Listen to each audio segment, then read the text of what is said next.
The following is a presentation of the Mat Talk Podcast Network. It's time to go on the mat. The Cedar Valley's longest-running radio show devoted entirely to wrestling. Brought to you by Rolling Ford and the National Wrestling Hall of Fame Dan Gable Museum on 1650 The Fan. Welcome to On the Mat. I'm Kyle Klingman of the National Wrestling Hall of Fame, Dan Gable Museum, and because he's under the weather, we don't have Doug Van Gelder. But what a great replacement we have. In studio, we have the pride of Hamilton County, Andy Hamilton from Williams, Iowa. I think you have to probably get a good feeling every time you're going down 20 and see that Williams, Iowa exit. It's got to feel good, doesn't it? I do. Like the car just leads me home, right? Just gets you right there. And you grew up on a farm, so you're Iowa, you're in wrestling, you grew up on a farm. I mean, is there any more Iowa flavor than what you've lived your life? It's been pretty good. It's been pretty good from that standpoint. It has been. Now, hey, big baseball fan. You're a Yankees fan. And we got to talk about how we transition this into wrestling. You've gotten me up to speed on a lot of these stats, like ERA plus and all these different. How do we translate that? Because I love stats. Even if it's basketball, there's website basketball reference, there's football reference. I'm a stat freak. We don't have that in wrestling. What's the measurable metric we could have in wrestling that would generate interest? And is it feasible? Are we too lazy to actually make these metrics on when you score a takedown first, it translates into X? Are we capable of doing that in our sport? I don't know. I mean, it seems like we have a heck of a time just getting writing time right. And at the score table, let alone trying to figure out shot percentages and what's a legitimate shot. And that would be really interesting to me. Who takes the most shots? Yeah. But what do you call a shot? Is it a fully committed shot, versus a half shot? Is it touching a knee? What exactly is a shot? But that, to me, if we could define what exactly a shot is and who takes the most, who converts the most, what's their shot ratio, I think that stuff would be pretty fascinating to me. We're in studio with Andy Hamilton of TrackWrestling.com. He was the beat writer for the Iowa Hawkeye wrestling team at the Press-Citizen and the Des Moines Register. And as we talk about the sport as a whole, and you mentioned writing time, when you see the hang-up of what we can do with progress, what hangs wrestling up in your mind from us reaching our potential? I think, they're from a marketing, we can do better on a marketing standpoint, at a lot of different levels, telling the stories of who these guys are. We've done a better job in the last 10 years of getting wrestling out more, where you can, 10 years ago, I was actually reading a story in Win Magazine from the 2001 NCAA championships in Iowa City. And one of the points that I think Brian Van Clay, the publisher of Win, wrote it. One of the points that he made in that story is it was a big deal back then to get the NCAA championships on same-day coverage on ESPN2. And now we're talking about the entire tournament in some capacity. You can watch live on ESPN. You think about all the things that are out there now, Big Ten Network, the Internet. How much wrestling you can watch in real time now is, hundreds of percentages higher than it was 15 years ago. So we're doing a good job from that standpoint. But I think we can do a little bit better on the action standpoint. The rules that were put in place a couple years ago, the edge of the mat rule, I think has helped. But some of the stall rules are a little bit. There's some kinks that need to be worked out with them. Case in point, the Iowa-Penn State duel, Iowa-Ohio State duel a couple weeks ago. There was a sequence of the heavyweight match where Stephen Holloway of Iowa was about to score a reversal, and Fox from Ohio State had dropped down to a leg, and he was hanging on. And so once you drop down to a leg, the 5 count begins. Well, he got to 5. Right as Holloway was about to score the reversal. They stopped the action and called it a stall warning instead of a reversal. I think things like that are a little goofy to me. I think a push-out rule would help and I wasn't for it at the beginning. I thought it would create a lot of confusion, but I think some kind of modified push-out rule, so we're not trying to guess, is it an action call on the edge of the mat? Is it pushing, or is it a guy that's backing off the mat? I think just some type of push-out where we can define that the guy stepping out is the guy at fault. And it would help us because you get into international wrestling, and it doesn't matter if you're being pushed out or whether you're backing out. You step out of bounds, you lose a point. So I think that would help keep action in the middle of the mat and keep action flowing. I think that more than anything, though, it just comes down to guys being willing to pull the trigger and take risk. And we've seen that the guys that are, for the most part, at the top of our track wrestling rankings are guys that are willing to pull the trigger repeatedly. Thomas Gilman, Nathan Tomasello, on down the line to Zane Rutherford and Jason Nolf and Gabe Dean, so on and so forth. Those are the guys that can put points up in a hurry, and they're the guys that are the guys at the top of the ladder right now. Yeah, because it kind of feels like wrestling's like a drug almost. Because you watch a Zane Rutherford, Brandon Sorensen, it's so exhilarating that you keep coming back, and it gets you through those lulls of those terrible matches. And you wrote about it a few years ago at the Register, where you suffer sometimes through some of these dual meets, and they're just not good. You just go to a meet and you leave, and you're a little bit more tired than when you came in because it just wasn't a good meet. And so somehow we have to get over that hump, because you're always going to see a three-pointer in basketball. You're going to see some sort of action that keeps you exhilarated. So even the product around it, surrounding it, do we need to do more there, do you think, just to have action outside of the actual wrestling itself? Well, I think that we're seeing it in some places. I mean, obviously when you look at where we were even 8 years ago, or 2008, I'm sorry, 9 years ago, up till then, there had only been 4 crowds in college wrestling history of 15,000 plus. We've had 3 this season alone. So that tells you that the programs are doing a better job of marketing the sport.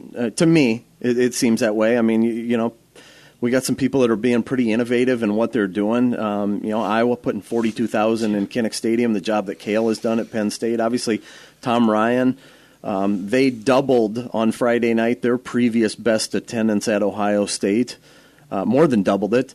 I think Chris Bono is doing a fantastic job of marketing his program up at South Dakota State. The environment that they had Friday night for their duel with Oklahoma appeared to be terrific, and it comes down to the last match, and Seth Gross gets a pin, and so South Dakota State wins on criteria, and the place goes bonkers. That's what it's all about, is if we don't have an exciting on-mat product, then we don't have anything. I mean, you can have all the bells and whistles, and if the wrestling's not entertaining, then people, as you mentioned, they're leaving more tired than they were when they got there. Yeah. And but if we can captivate them from an action standpoint, then they'll keep coming back. And Tom Brands made this point. I mentioned Holloway a little bit ago. People when I wrestled Penn State 3 weeks ago, people were getting up and leaving in the middle of the heavyweight match. The following week, Holloway scored a couple takedowns late, a couple that he really didn't need to score to win the match, but he kept pulling the trigger and scoring takedowns, and people were into it. And Tom said those, he made the point afterward that those are the, type of people that, are going to keep sticking around for Stephen Holloway matches at the end if he keeps doing that stuff. So that's the kind of stuff we need, I think. You talked about Tom Brands, and take us through his thinking on redshirting, because the Alex Marinelli questions come up so much. Should they bring him out? Are they contenders if they bring him out a redshirt? How does Tom Brands view redshirting? Because it seems like he is strict about redshirting guys, but that's going to translate into what happens next season with a special young athlete in Spencer Lee if they don't redshirt him. So take us through what you've seen with Tom Brands and the redshirting question. Yeah, as far back as Tom has been at Iowa, and even the couple years before that at Virginia Tech, they didn't use any red shirts to my knowledge at Virginia Tech. I mean, they had Metcalf and Joe Slayton and Dan LeClaire and guys like that they could have used probably in that second year that he was at Virginia Tech. But he was thinking more long term. And what Tom's philosophy is I've heard these words out of his mouth. We're going to do what's best for the individual first.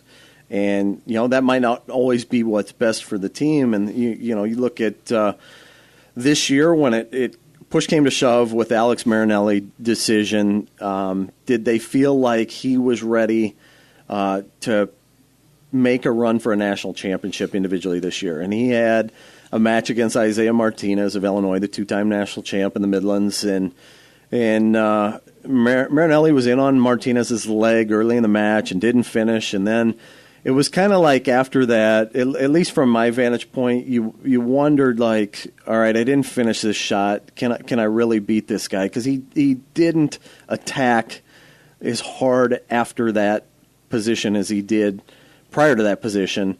And Martinez ended up winning by major decision. Marinelli had another match against Anthony Valencia where he came out, got cradled right away, and pinned. I think at that point, Tom looked at it like, is this guy, a surefire national championship contender right now? And he was, based on those couple matches and some other things maybe transpired. Tom indicated that Marinelli was off the mat for about a month in November, December with a knee injury, and that set him back too. So, they felt like, is he ready to contend for a title right now? No. That the year would do him more good than in the long run than having him compete this year. So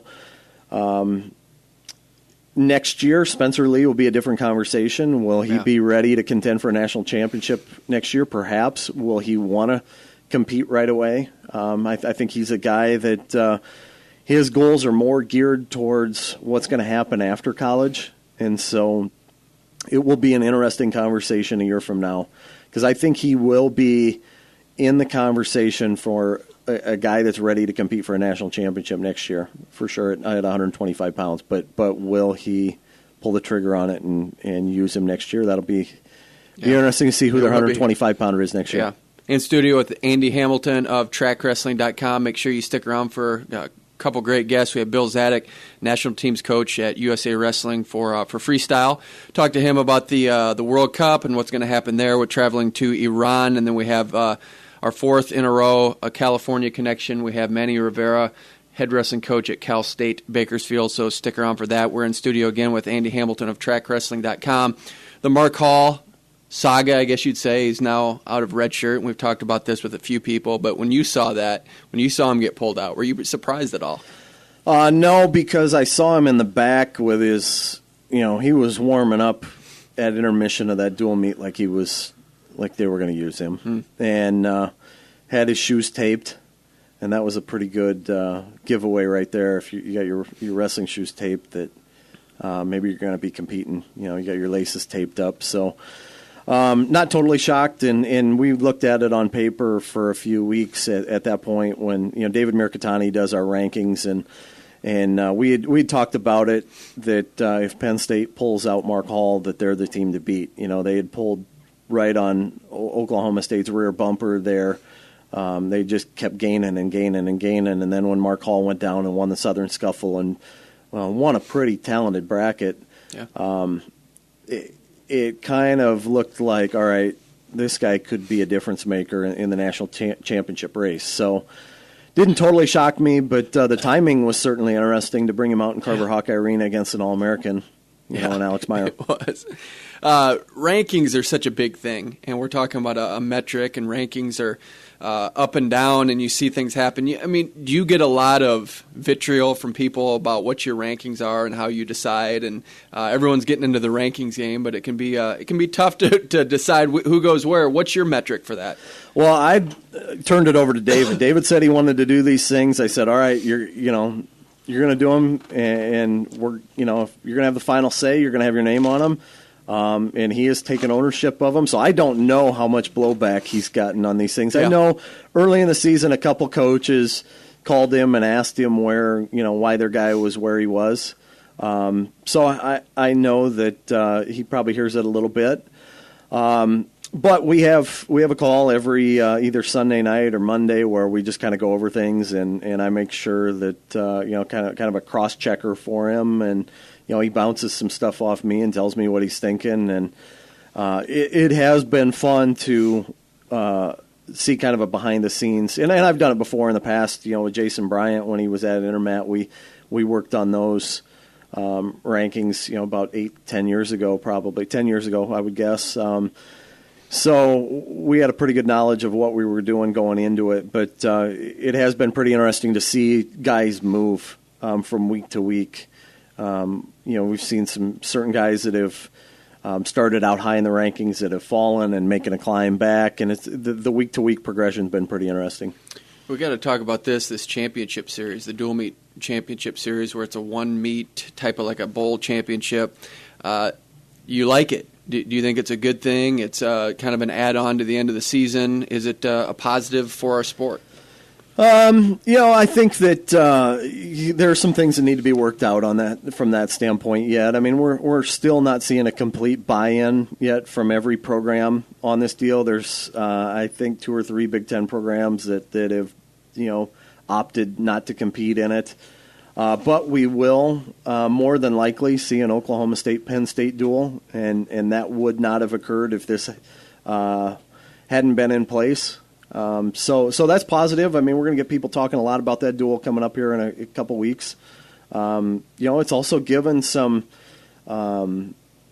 value to conference races in certain conferences like the SoCon. I mean, the SoCon had a terrific duel the other day that went down to the wire between Appalachian State and Chattanooga, determined by criteria, and the difference was 1 match point.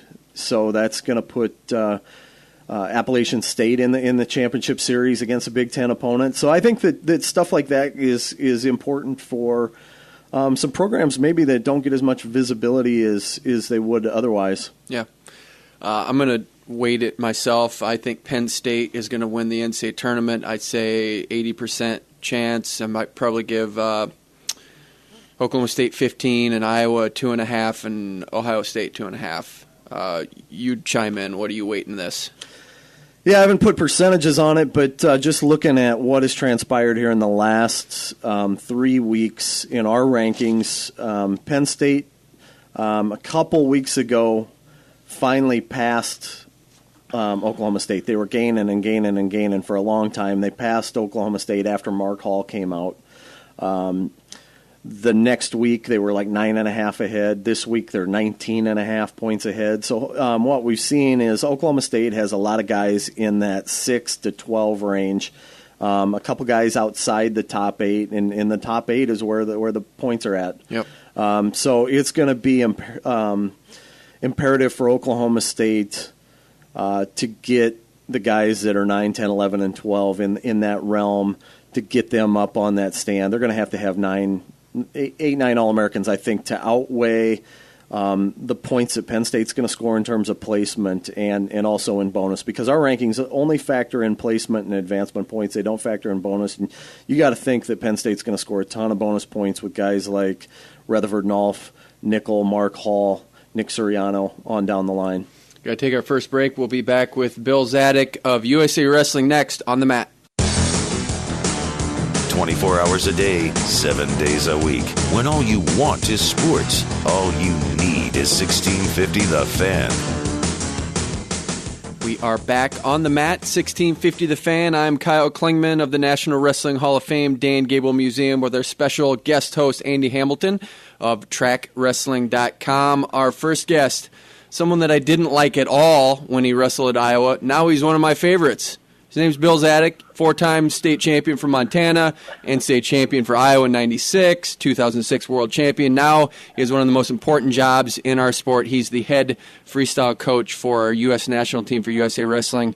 Bill, how are you? I'm doing good, Kyle. How are you? I'm great. What kind of shirt you wearing today? I'm wearing an XMI lavender-colored collared button-up. I got up early this morning and ironed it and pressed it just for you. Any comments yet from anyone on how good it looks? I've had several comments. Yeah. Have you? Fantastic. Yeah. Well, there's several comments we want from you because this is an interesting time, not only politically with what's going on with USA Wrestling and the World Cup, but just everything that is moving in USA Wrestling. Let's go way back. You were part of the 2001 World Championship team that was supposed to compete at New York City at then 9/11 happened, and then you went to Bulgaria. How much does that mess with you when things have to change and you have to adapt that way? I think as competitors, the guys on our team at that time, it didn't mess with us too badly. It went from being in, of course, it was going to be in the end of September, and it got moved to the end of November. And so, I think at that time, looked at it like, well, we have 2 more months to prepare, and we'll take advantage of it.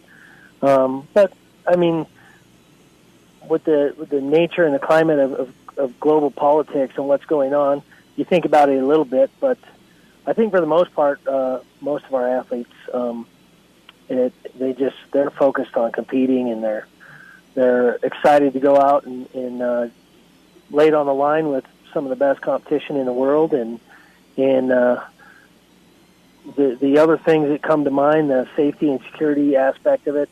I think we have a lot of confidence in that.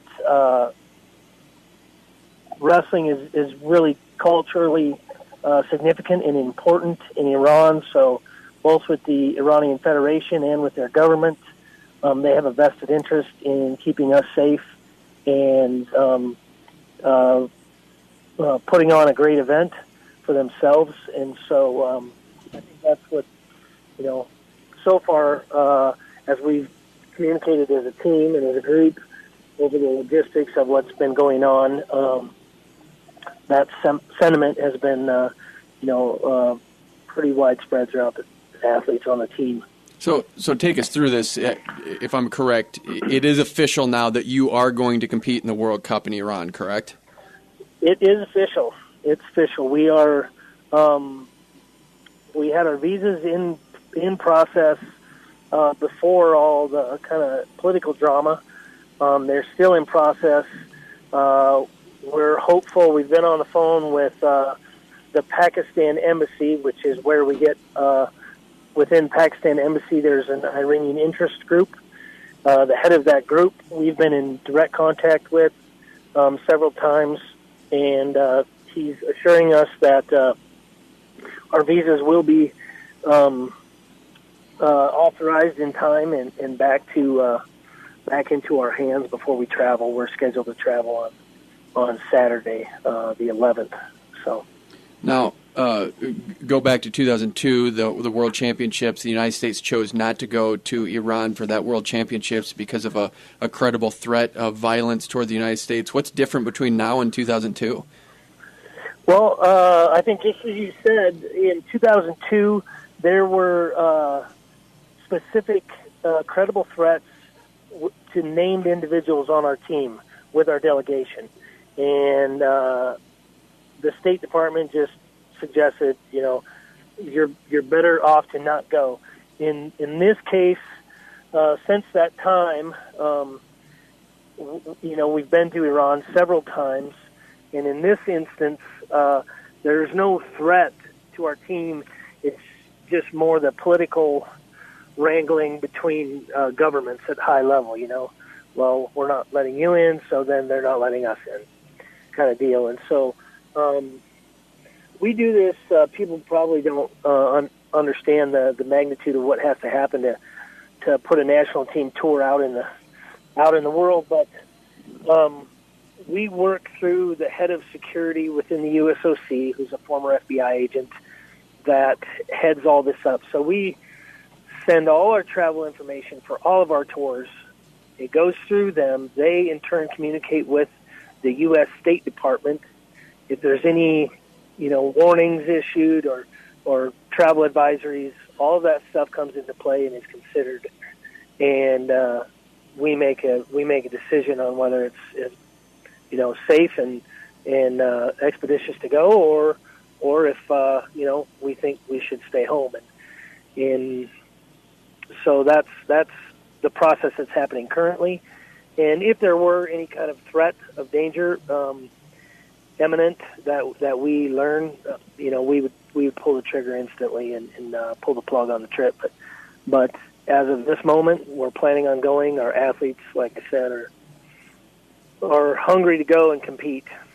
We are on the mat with Bill Zadick. He is the head freestyle wrestling coach for USA Wrestling. We're talking about the World Cup, which is coming up very shortly. The United States will be going to the World Cup in Iran. And for those who don't know, give us an explanation of what Iranian fans are like and what it's like to actually compete in Iran. Yeah, they're the most passionate fans that I've ever come across in the world. Wrestling in Iran is truly one of their national sports. Between soccer and wrestling, it's like being in the NFL. And we're just coming off a Super Bowl, so we know what kind of hype and excitement that brings along with it. It's the Iranian equivalent of a Super Bowl. So in 2013, we wrestled in a World Cup in Tehran, and we're in an arena on their Olympic complex called the House of Wrestling, and the arena is, I was told, holds 13,000, but I would have to guess there was 15 or 16 or 17,000 people in this arena. I mean, they obviously don't have the fire codes and things that we have in the United States. So, I mean, they literally open the doors and, right as the meet started, every seat's full. And you could see the stairway, and right as they're doing like the opening ceremony, they open the exterior door and let everybody else who was waiting outside flood in. And, I don't know how many people, I didn't count, but just guesstimate a couple of thousand just jammed in. So, I mean, you couldn't see stairwells, you couldn't see, concrete anywhere. It's just a sea of people. And, I mean, they were chanting all day long. I mean, to the point where there was a 2-hour break between the morning session and the afternoon session. And we had a little team room kind of in the bowels of this arena, and you could hear them chanting and feel the vibration of them stomping their feet through the ceiling of where our team room was for hours. And there's no wrestling going on. So it's a pretty epic place to wrestle and have that. It's a lifetime experience to be there and experience that. So, well, you're of 100% Lebanese origin. Do they see you as one of their own? I think they do. I wrestled there. We wrestled in the Takti Cup when I was competing. It was 2001, and Stephen Neal was on that trip. And Stephen's a really friendly guy. He was talking to some people in the stands, and this again is kind of a testament to their fans. They would root for all the Americans. If you weren't wrestling an Iranian, of course they're rooting for their home country. But if you showed good technique, they would applaud that, and they're knowledgeable fans. But Stephen Neal made some friends in the crowd, and they were asking if I was Iranian because I looked similar, air brake descent. So I said, well, I am this week, and those people loved it, of course. We are on the mat with Bill Zadick. He is the head freestyle wrestling coach for USA Wrestling, also world champion in 2006, wrestled for the Hawkeyes, won an NCAA championship under Dan Gable in his second-to-last season in 1996. You're the guy responsible for getting us to the highest level possible at the World Championships and the Olympic Games. One of the things John Smith has talked about is that we put too much of an emphasis on conditioning. Does hiking the Cog Trail and getting up that in 20 minutes really translate into victories at the World Championship, or are we doing something wrong? Well, I think that's a piece of it for sure. I mean, you certainly have to have a high level of fitness to compete against the world's best. But especially in our competitive structure as it exists right now, which we're hearing some ideas it may change. But when you step on the mat at the World Championships or Olympic Games, you have to be able to wrestle 4 or 5 of the toughest matches in a row that day. And so fitness is certainly an important piece of it. But, to win and be successful at that level, you have got to be able to win position battles. It's a series of position battles, and you got to get in the battle, you got to get into position, and you got to fight through it and learn. And that's what we've been doing in the last couple of years. We've had a huge focus. We're going to continue to do that and experience. Wrestling international opponents is really important for us in gaining that experience. And, the right type of experience, I always say, is important, too. It doesn't, some people can have bad experience. We don't want a lot of that. We want valuable experience, which increases our skill level. We're used to wrestling each other a lot through our high school and collegiate careers. We need to interact more frequently and as often as possible with international competition, Europeans, Eastern Europeans, Asians, and get the different feel. And we have great athletes in this country. If we put those athletes in those positions, they recognize things and they learn things and they develop muscle memory, and that's how we develop new skill and better skill. And so, well, Bill, do other countries put the emphasis on winning at the youth level like Americans do? Because it seems like we're obsessive about that. Do they have the emphasis on that? Yeah, they don't. When you get to the elite level of the youth age groups, winning is important. You get to the cadet worlds, and those countries, all the top wrestling countries, they want to win. And same at the junior worlds and same at the university worlds. And it just increases as you move up to the senior level. But they have different societies than we do. And so while Europe and Asia and a lot of those Middle Eastern countries, they have more socialized, governmental structures and communist, old communist dictatorial structure where it's centralized training, centralized education, centralized everything. And that's just not our society. But the thing that centralized training, we know it works because Russia, Azerbaijan, Georgia, Iran, all these countries are extremely strong and successful countries in many sports. So we know that centralized model works. But the key component that we can duplicate in the United States is consistency. Consistency of our information, of our technique, of our training methods, of having quality partners and quality coaches around us. And so that's for me, that's a big focus as a national coach, is getting our guys that consistent opportunity to learn and consistent opportunity to train and be in an environment where they're being challenged and to understand what the challenge is. I think a lot of times athletes go in, it can be very deceptive. You go into practice and you give your utmost effort and you're exhausted when you walk out, and you have a room full of 30 or 40 guys and they're all quality wrestlers, and you feel like, man, I really got better today. I worked hard and I'm exhausted, and you feel good. And as you should, and no doubt you did probably improve in your fitness level and maybe some skill areas. But specifically with regards to the skill, are you being challenged by your training partners? Are you being challenged in the areas that you need to be challenged to improve at the rate we need to improve to be successful on the international level? And that's a major focus. We are on the mat with Bill Zadick. He is the head freestyle national team coach for USA Wrestling. Of course, right now the buzz is Jordan Burroughs is going to have his first competition since the Olympic Games, where he went 1-2. Have you had an indication on where four-time world and Olympic champ Jordan Burroughs is as far as his journey? How's he looking? What can we expect from him? Yeah, he looks good. I think we've learned some hard lessons, some painful lessons.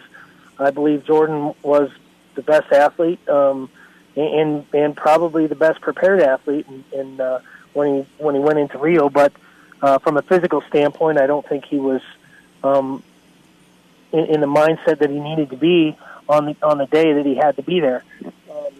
But he's looked great in training. He's got that fire in his eye. He's hungry to get back on the mat. So not to, build it up too much, but he's a great athlete, and he's, still our team leader and 4-time gold medalist and 5-time medalist. I mean, he's going to be ready to go, and he's excited to compete. He's hungry, and I think he's, in a good way. He's got a little bit of an axe to grind and go out and show the world who he is. And it's the sayings go. It's not how many times a champion gets knocked down; it's how many times they get up. And so I'm hopeful and excited for Jordan. I know he's an impressive human, impressive individual, and happens to be a great wrestler on top of it. So I'm excited for his opportunity. You going to get back to Iowa anytime soon? I don't have anything on my schedule, but they got some great guys coming up through the program, and they got some guys training in their club, and they got some young, talented guys. I mean, upperclassmen, but in my eyes, they're young guys that can really break into the national team lineup. So I'll look forward to an opportunity to get out there. Gilman, Clark, some of those guys. Gilman's been on.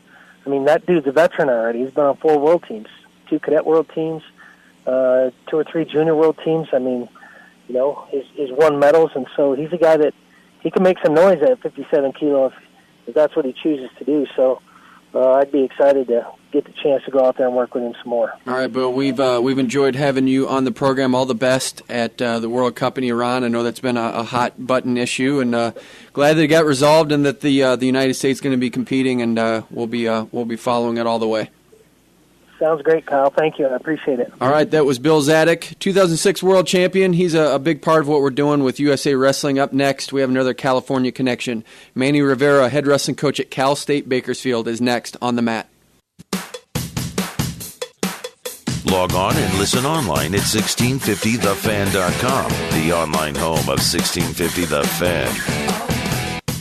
We are back on the mat, 1650 The Fan. I'm Kyle Klingman of the National Wrestling Hall of Fame Dan Gable Museum, in studio with Andy Hamilton of TrackWrestling.com. Our final guest is another California connection. It's our 4th show in a row where we've had a Californian or a California connection on the program. This time it's the head wrestling coach at Cal State Bakersfield. Manny Rivera was an All-American at the University of Minnesota, so he knows this area well and the rivalry within the Big Ten Conference. Manny, how are you? I'm doing well. How about yourself? Hey, it's great. Great to have you back in the Midwest, even if it's on the airwaves, and glad that you're taking the charge at Cal State Bakersfield. But even going back, you're from California. I have this kind of obsession with the California State Wrestling Tournament. You were there. You grew up on it. Is it something that you like the one-class system, or do you want to see it change out a little bit and get a couple more classes there? I think I personally like it. I believe it's the toughest state tournament to win. Obviously, just being one class and the amount of wrestlers, the number makes it very competitive. So, it's been like that for years. I think it's a good thing. Now, when you're going through it and you have one class, I mean, you grow up on it, but do you have the feeling and do you understand the magnitude of how hard it is to win that thing? Yeah, definitely. I think growing up here in California and just, hearing people talk about being a state champion is such a big deal. I think, you realize how difficult it is to win not only one but multiple state titles here in California. And that's going to be your recruiting base. Do you look outside of California much for recruits? Not a ton, but we do and we will. I feel like we have the talent we need here in the state.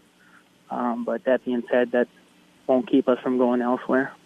Now, is that because of scholarships, or is it just philosophy? Is it easier to get in-state recruits because of just tuition reimbursement, or what's the philosophy behind that? It's a little of everything. I think, one, the talent's just here. Two, in-state tuition's always going to be cheaper, and you can stretch the dollar a little bit more. But at the end of the day, it just always seems to make more sense, and I think naturally you gravitate to recruiting more regionally and in-state if you can. What got you to come to Minnesota? At the time, They had won a couple national titles, coming off of back-to-back national titles. The number one recruiting class even before I had signed to go there. And, it's a powerhouse program. So, a lot of reasons to go there, really.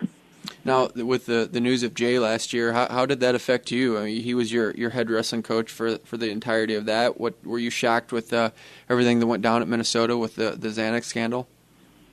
Yeah, it's just unfortunate to see a legend, a great guy, not be able to go out on his terms. But, obviously as it kind of evolved and kind of saw what was going on, you could just kind of see things that weren't adding up. So, it's too bad. But, personally, I wish he could have gone out on better terms, I guess. And then Brandon Eggum, the new head wrestling coach, took the interim tag off of that. Did you have a good relationship with him throughout the duration of your time at Minnesota? Oh, absolutely. With everyone up there, Brandon, all the other coaches that are there or have been there, and to see Eggum get the official title is a really good thing. He's been a great guy, great friend, so I'm excited for him. We are on the mat with Manny Rivera. He's the head wrestling coach at Cal State Bakersfield. I want to make sure Andy gets in here if you got questions for Manny. I know you've covered his career and followed him a lot on a different level, so if you got something to chime in with, love to hear any comments you have. Well, Manny, I was going to ask you, you guys have had, I think, 4 wrestlers that have been in our track wrestling rankings this year. All are underclassmen.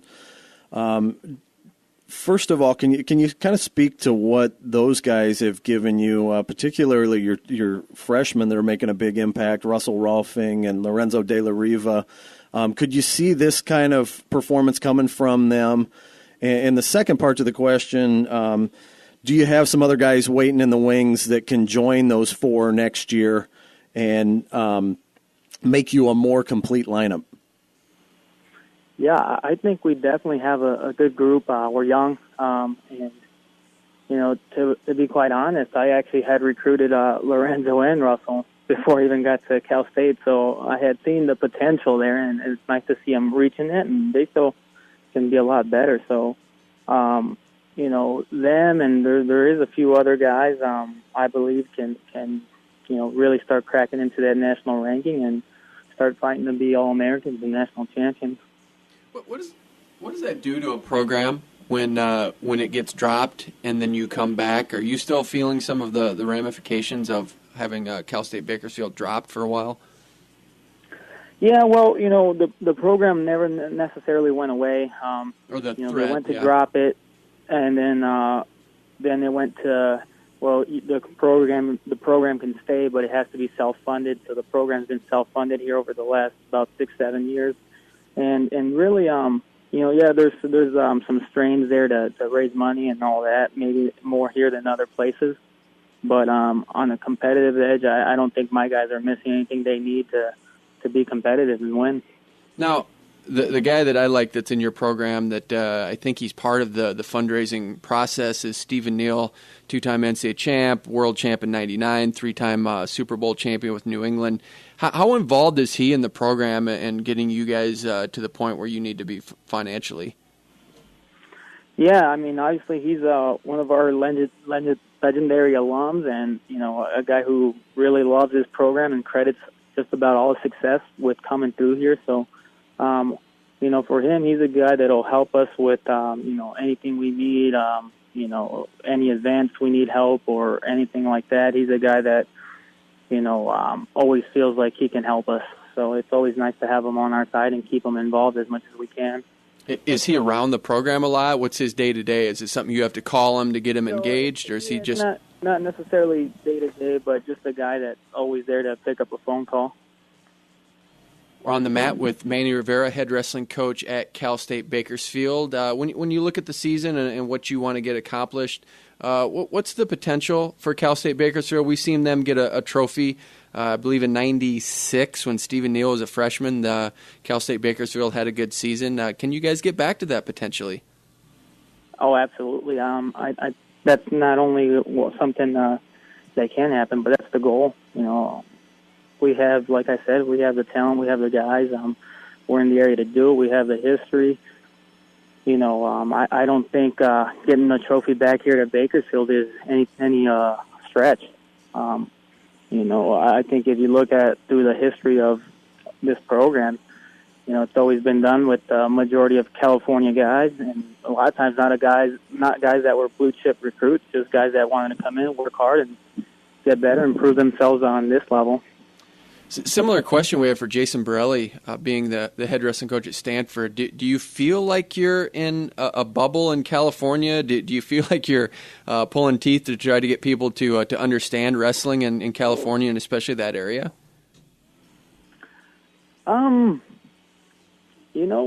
I wouldn't say not necessarily. I think at least here in Bakersfield, it's a big wrestling town.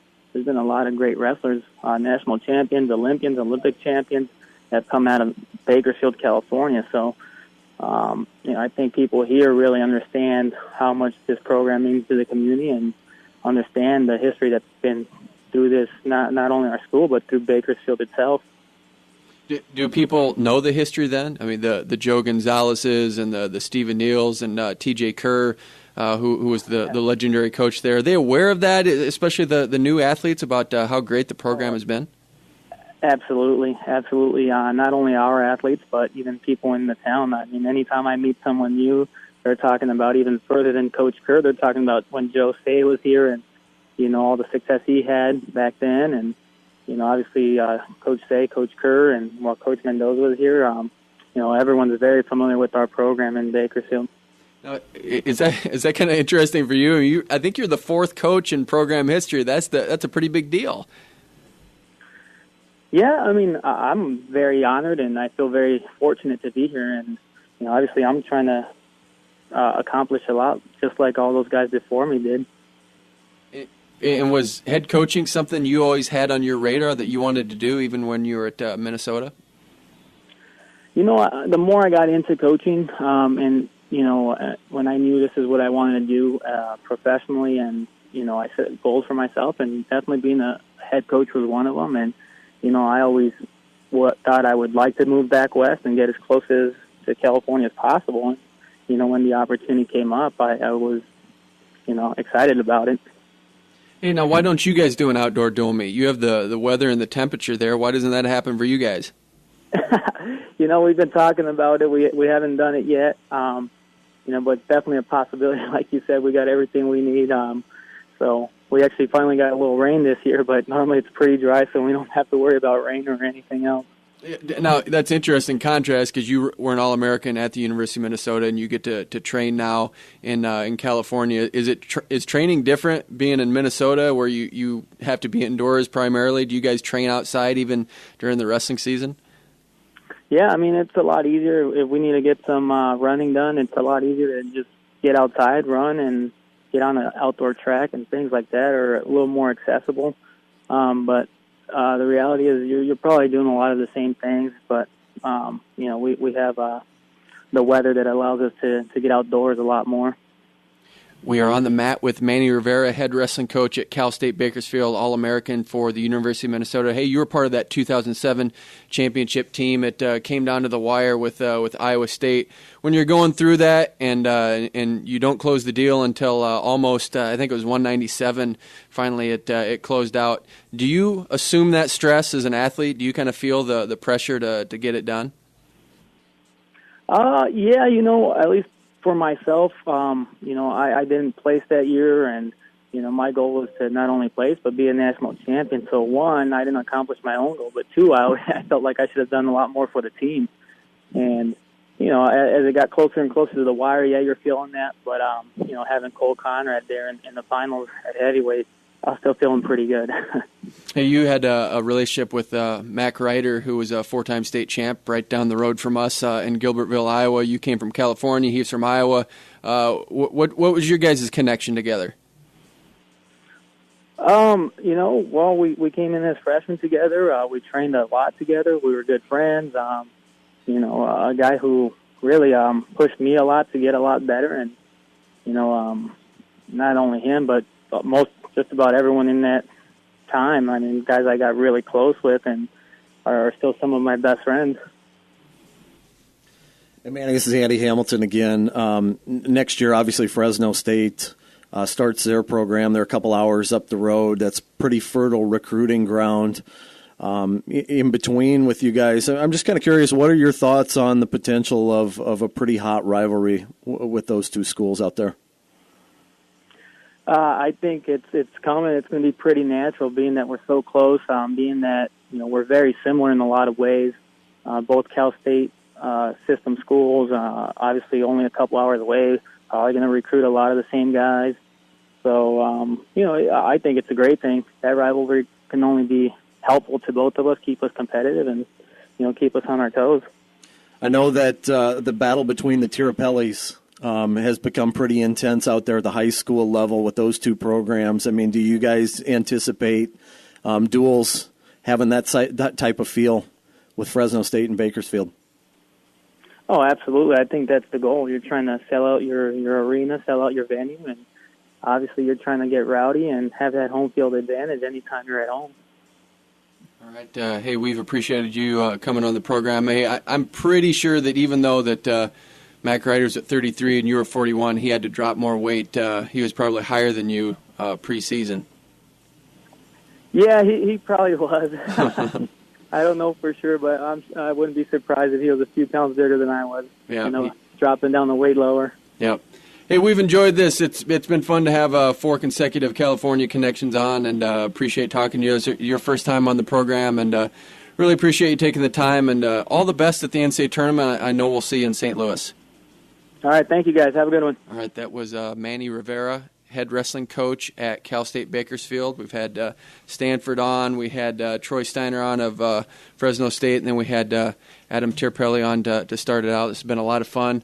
For Andy Hamilton, who came in from TrackWrestling.com, took over for Doug Van Gelder, which is a huge seat to fill. And it's been a lot of fun having you in, Andy. We had Bill Zadick. And for Manny Rivera, Kyle Klingman.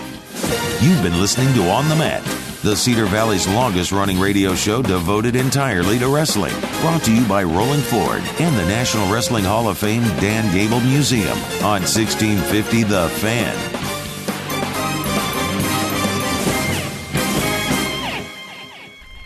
This show is part of the Matt Talk Podcast Network. For more wrestling podcasts, head over to MattTalkOnline.com.